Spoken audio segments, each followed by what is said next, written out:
Hello and welcome to FX Addicts Weekly Market Analysis. This is Tim, the Currency Professor, and today is Friday, July 5th, 2013. We had quite the wild week, especially at the end of the week here. So we'll get to the numbers here in just a minute. Economically, we had a few reports out today. Yesterday, just as a recap, the Bank of England and the European Central Bank didn't do anything, which was kind of expected, although the underlying expectations were that they might have said something or done something more than the status quo. And as a result, both of them said that they're going to keep rates at low levels for the foreseeable future. So that kind of surprised everybody, and both the euro and the pound sold off considerably yesterday. And that slide continued on today. Now, today we had the U.S. non-farm payroll and unemployment numbers come out, and they were better than expected, as well as last month's revision was better than expected. The actual unemployment rate came out at 7.6%, same as last month, and expectations were for a small drop to 7.5%. But the non-farm payroll seems to rule these days. And it it was 195,000, same as last month. Last month was revised from 175,000. So very good numbers. Also want to point out that on the weekly unemployment claims on Thursday, which came out Wednesday this week, we are just under now 3 million. So that is a pretty big deal for continued unemployment claims. So this next Thursday is going to be kind of important to see how we continue to decline in those numbers. All right, on Monday we have a current account out of Japan that may spark a little action in the yen, and then also Europe we have a German trade balance, so that could spark a little action in the euro. Centex investor confidence comes out also on Monday. Expectations are for a negative 11.5. Last month was a negative 11.6. We need to see a positive number in order to see some sort of growth potential there, or at least a sentiment growth potential. Also on Monday, German industrial production expected to be down 0.5% after last month's increase of 1.8%. On Tuesday is UK's manufacturing production and industrial production numbers. Both are expected to be positive. Both are expected to be above last month's number. So again, the UK is starting to show some pretty good increases in economic activity there, coupled with Carney taking over at the Bank of England. So everyone's expecting maybe some more easing there, which will certainly help the numbers as well.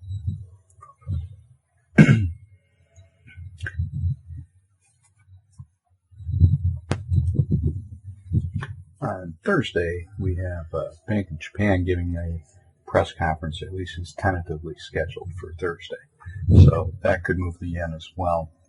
And then in the U.S., again, the unemployment claims and the continued jobless claims there, so that could be a market mover as well. And then on Friday, industrial production for Europe, expectations of a decline of 0.2% after last month's increase of 0.4. And in the U.S., the PPI comes out. No big revelations expected there, so should be status quo. And also in the U.S., University of Michigan consumer sentiment numbers, those have been pushing upper limits here last few reports, so looking good. Expectations are for a reading of 85.3, so that would be very positive longer term. All right, on to the numbers.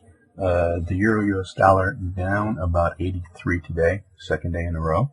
As you can see here, we kind of sold off starting with that ECB announcement yesterday, and just pretty much continued on. We did look like on Wednesday that we were going to turn around here, and we had a nice spike there and nice finish for the day, and then we came in and it just got hammered the next day and into today. So here we are now at some support levels, and this is minor support, so really don't expect it to hold too much, but we could bounce a little from here, or at least consolidate for a little while. Ultimately, it looks like we're probably going to go down to the lower end of the range, which is down around 127. Now, if we were to close below that, we can go to the weeklies here. We were to close below this level down in here, this 127, 126.50 area, that would be very bad. And we would then sell off considerably because there really isn't much support below that. You can see that here on the monthlies as well. We could very easily get down to the 120 level and ultimately down to about the 110. So longer term, we're running into some difficulties there. We're kind of waiting. British pound against the U.S. dollar, down 163 today, down about 200 yesterday, breaking through this minor support line here and just falling off the face of the earth almost. We have on the weeklies here, we can see how we're getting right down now to these support levels that we had that we hit back in December and January. So really expect us to probably continue on through this longer term here on the monthlies. We can see this month could end up being very extended and down into the mid 140s very easily. With the U.S. dollar Swiss franc, we're up about 67 today, second big day in a row also. For a while here midweek, it looked like we were going to hold off and kind of correct back, maybe get down to this trend line. And then yesterday, the news again with the ECB, we just rocketed right on up there. So on the weeklies, we're looking very good.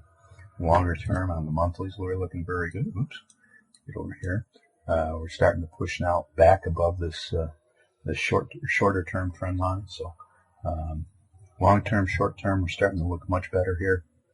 We do need kind of a correction, but it looks like it probably will be nothing more than a few days consolidation and then a move up. U.S. dollar against Japanese yen, up 108 right now. Again, very strong here, pushing back up. We've kind of gotten our way out of this Ichimoku cloud here. We're pushing back up on this trend line. And it really looks like we're going to probably bust up through that at some point here in the next week or two. If we look at the weeklies, we're already just pushing the envelope on that right now. So next week, if we were to move up again and get up to the old highs of around 103, that would be very, very positive. And on a monthly basis, of course, we still look very, very strong here. Really look like we're going to continue higher. Euro Swiss, up about 5 pips, doing very well here. This week's been kind of consolidating, but overall, it looks like we have a bottom in here, down here in this kind of U-shaped formation. So it looks like we'll probably hold that, consolidate here for a little while, and then start moving back up. Now, on the weeklies, we can see how we had that nice curved bottom there. So, and we got this kind of double top there. At some point, we're going to have to close above that. Once we do, then there really isn't that much stopping it until about 128. Euro yen, up about 56, just under the 130 mark. We've been up above 130 this week, been back down, right up along that trend line, same as with the dollar yen, and it's pushing the limits a couple of times now. So really expect us to kind of work our way back up there again. And on the weeklies, we look fairly strong. Third week up in a row, but with a little less conviction. So maybe we do pull back for 1 week and then rock it up again. But if we look at these monthlies, it looks very strong still. And this month or even next month, we could find ourselves at that 137 to 138 area. Overall, though, longer term looks very good. And take a quick look here at the Canadian as well as the Australian against the dollar, U.S. dollar. Canadian pushing ever higher here, but really in need of a correction. And if we jump out here to the weeklies, we can see how tired we're starting to look. We should have shot up a little more. We should have shot up around the 107, 108 area. And we haven't quite done that yet. So we are in for probably a week or two of correcting, falling back. Longer term, though, still looks very good. We're starting to break out here, and we could very easily take off. This could be the month where we end up 109, 110 by the end of the month. So Still could be a very, very good month. Australian dollar continues to slide. For a while here, it looked at the beginning of the week like we may turn around and may start to correct up, maybe get up to around the 93, 94 level. We have not done it. Just very weak. A lot of selling in there. Really no indication that we're going to turn around. On the weeklies, boy, we just keep sliding. And there isn't much inclination that we're going to actually turn around when we go out to the monthlies out here. So looks very bearish all the way along. So we could see ourselves down at the 80 level very quickly. Maybe this month, maybe next month, but it's coming. It's probably coming very quickly. That is it for this week. Questions or comments, please visit FX Addicts. If you aren't a member, it's free for 7 days. Otherwise, we do charge a small fee for our monthly services. We also offer classes and stuff, so please feel free to stop on by and say hello. Thank you.